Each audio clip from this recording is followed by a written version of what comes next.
ಈ ನಾಡಿನ ಈ ದೇಶದ ವಿಶೇಷವಾಗಿ ಎಲ್ಲ ಮುಸ್ಲಿಂ ಬಾಂಧವರಿಗೆ ರಂಜಾನ್ ಹಬ್ಬದ ಮುಬಾರಕನ್ನ ತಿಳಿಸ್ಲಿಕ್ಕೆ ಇಚ್ಛೆ ಬಯಸ್ತೇನೆ.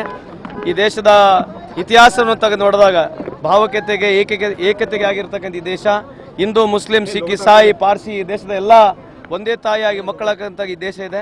ಹಾಗಾಗಿ ಮತ್ತೊಮ್ಮೆ ಇವತ್ತು ವಿಶೇಷವಾಗಿ ಕರ್ನಾಟಕ ರಾಜ್ಯದಂತೆ ಅಷ್ಟೇ ಅಲ್ಲ ಇಡೀ ದೇಶದಲ್ಲಿ ಇರ್ತಕ್ಕಂಥ ಎಲ್ಲ ಮುಸ್ಲಿಂ ಬಾಂಧವರಿಗೆ ರಂಜಾನ್ ಹಬ್ಬದ ಶುಭಾಶಯಗಳನ್ನು ತಿಳಿಸ್ಲಿಕ್ಕೆ ಇಚ್ಛೆ ಬಯಸ್ತೇನೆ.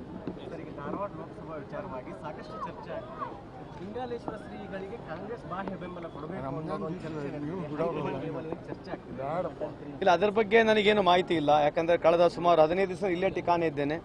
ಹೈಕಮಾಂಡ್ನಲ್ಲಿ ಏನು ಚರ್ಚೆ ಆಗಿದೆ ಅಥವಾ ರಾಜ್ಯ ಮಟ್ಟದಲ್ಲಿ ಆಗಿರ್ತಕ್ಕಂಥ ಚರ್ಚೆ ಬಗ್ಗೆ ನನಗೆ ಮಾಹಿತಿ ಇಲ್ಲ. ಇವತ್ತು ದಿಂಗಾಲೇಶ್ವರ ಶ್ರೀಗಳ ಬಗ್ಗೆ ನನಗೆ ಅತ್ಯಂತ ಗೌರವ ಇದೆ. One of the most intellectual person modern ಇರೋದಲ್ಲಿ ಇರ್ತಕ್ಕಂಥ one of the most intellectual personality ಅಂತ ಹೇಳಿದ್ರೆ ತಪ್ಪಾಗಲಿಕ್ಕಿಲ್ಲ. ಅವರಿಗಾದಂಥ ಶಕ್ತಿ ಇದೆ, ಅವರಿಗಾದಂಥ ಜನರು ಲಕ್ಷಾಂತರ ಜನರು ಬರೀ ಧಾರವಾಡ ಜಿಲ್ಲೆ ಅಲ್ಲ ಅವ್ರಿಗೆ ಫಾಲೋ ಮಾಡ್ತಾ ಇದ್ದಾರೆ. ಅವ್ರು ಬರೋದ್ರಿಂದ ರಾಜಕೀಯದಲ್ಲಿ ಏನಾಗುತ್ತೆ ಅಂತಕ್ಕಂಥದ್ದು ವಿಶ್ಲೇಷಣೆ ನನಗೆ ಮಾಡೋಕ್ಕಾಗೋದಿಲ್ಲ.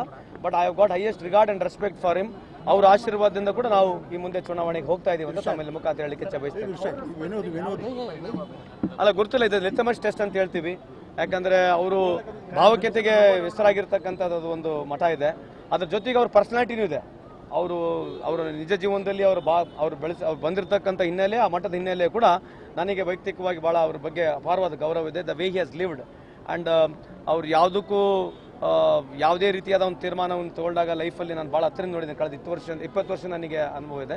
ಈಸ್ ಅ ವೆರಿ ಸೆಕ್ಯುಲರ್ ಇರ್ತಕ್ಕಂಥ ಒಬ್ಬ ಸ್ವಾಮೀಜಿ ಇದ್ದಾರೆ. ಹಂಗಾಗಿ ಯಾವ ರೀತಿಯಾದಂಥ ರಿಸಲ್ಟ್ ಬರ್ತದೆ ಅಂತಕ್ಕಂಥದ್ದು ನಾವು ಕಾದು ನೋಡಬೇಕು. I cannot just predict on this ಅಂತ ಈ ಸಂದರ್ಭಕ್ಕೆ ಕೇಳಲಿಕ್ಕೆ ಇಚ್ಛೆ ಬಯಸ್ತೇನೆ. ಹೈಕಮಾಂಡ್ ನನಗೆ ಗೊತ್ತಿಲ್ಲ, ನನಗೆ ಮಾಹಿತಿ ಇಲ್ಲ.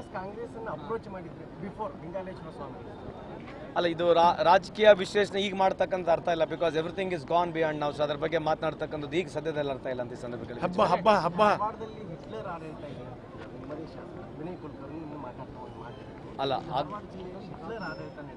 ಅಲ್ಲ ಅವರಿಗಾದಂಥ ನೋವನ್ನು ಅವ್ರು ತೋಡ್ಕೊಂಡಿದ್ದಾರೆ. ಎಕ್ಸ್ಪೀರಿಯನ್ಸ್ಗಳು ಅವ್ರಿಗಿದೆ. See personally what Vinay has gone through nobody should go through. ಅವ್ರ ಫ್ಯಾಮಿಲಿಗೆ ಮೀಟ್ ಆಗೋಕ್ಕಾಗಿಲ್ಲ. ಅವ್ರ ಮಕ್ಕಳನ್ನ ಕೂಡ ಇಲ್ಲಿ ಬಂದು ಕಾಣ್ತಕ್ಕಂಥ ಪರಿಸ್ಥಿತಿ ಇಲ್ಲ. ಈ ಭಾಗದ ಕಳೆದ 4 ವರ್ಷದಿಂದ ಅವ್ರು ಬರಲಿಕ್ಕಾಗಿಲ್ಲ.